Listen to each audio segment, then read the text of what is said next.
आप सभी को नमस्ते दोस्तों, स्वागत है मेरे चैनल पर। आइए सुनते हैं मेरे चैनल पर एक और नई कहानी। कहते एक व्यापारी बहुत दिनों से व्यापार करते करते आज वो बहुत बड़ा धनाढ्य व्यापारी बन गया और व्यापार करने के साथ साथ में जैसे जैसे उम्र ढलती चली गई तो उस व्यापारी को ऐसा महसूस होने लगा कि अब मेरे दिन नज़दीक आने वाले हैं, यानी कि उसकी मृत्यु अब बहुत नज़दीक है। तो उसके दो पुत्र थे, दोनों पुत्रों को अपने पास बुलाया और बुला करके कहा कि प्यारे बच्चों, मैं ये चाहता हूँ कि इस धन का सही वारिस तुम दोनों में से किसी एक को होना चाहिए। वैसे तो बनता यही है कि तुम दोनों को बराबर बराबर हिस्से में इस धन को बांट दिया जाए, लेकिन मेरी मति ये कहती है कि तुम दोनों में से जो भी अपने आप को बुद्धिमान साबित करेगा उसी को ये धन मिलना चाहिए, वही इस धन का सही सदुपयोग कर सकता है। तो दोनों बेटों को पास बुला कर क्या है, एक एक रुपये दिए जाते हैं इस पिता के द्वारा। और पिता कहता है कि मैंने ये तुम्हें पैसे दे दिए हैं, मेरी एक ये शर्त है कि तुमने अपनी बुद्धिमत्ता के साथ क्या है, इस एक एक रुपये को लेकर के क्या है, कोई ऐसा पदार्थ, कोई एक ऐसी वस्तु लेकर के आओ जिससे कि ये सारा का सारा घर भर जाना चाहिए। लेकिन दोनों बेटे बहुत बहस करने लगते हैं कि नहीं पिताजी, शायद आपसे कोई गलती हो रही हो। भला आज के ज़माने में एक रुपये में ऐसा कौन सा वस्तु आएगा या कौन सी वस्तु हो कि जिससे हमारा घर भर जाए। लेकिन व्यापारी तो अपने जिद के ऊपर अड़ा हुआ था। वो यही कहता रहा कि नहीं, मैंने जो तुम्हें पैसे दिए हैं उसे ले करके जाओ और कोई एक ऐसी वस्तु ले करके आओ जिससे ये घर भर जाना चाहिए।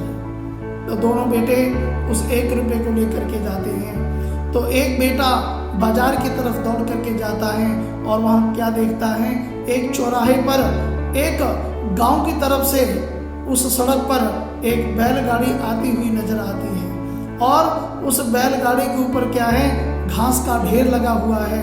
तो ये बेटा उस बैलगाड़ी वाले के पास जाता है और मोल भाव करके क्या है, जितना भी ढेर उस बैलगाड़ी के ऊपर लगा हुआ था उसका मोल भाव करके एक रुपये में लेकर के चला आता है। और जब वो लौट करके आता है घर में उस घास को बिछाता है, लेकिन वो घास क्या है, कम पड़ जाते हैं और पूरा फर्श भी नहीं भर पाता है। तो ये हताश निराश होकर के एक कोने में बैठ जाता है। और दूसरा बेटा सुबह से लेकर शाम हो चुकी है, वो कहीं नहीं गया। और जब शाम होने के बाद मन के अंदर कुछ विचार आता है, अब शाम ढल चुकी है, रात होने वाली है। ये दौड़ करके बाजार की तरफ जाता है और बाजार से कुछ मोमबत्तियाँ खरीद लाता है उस एक रुपये से। जब मोमबत्ती लेकर के घर आता है तो क्या देखता है, उसका भाई एक घर के कोने में हताश निराश होकर के बैठा हुआ है और उससे पूछता है, क्या हुआ भाई, तुम इतने निराश क्यों हो। तो वो सारी बात बताता है। तो ये भाई क्या है, उस मोमबत्ती को जलाता है और प्रत्येक रूम में दो दो तीन तीन मोमबत्तियाँ जला कर क्या है, पूरे घर में क्या है, रोशनी फैला देता है।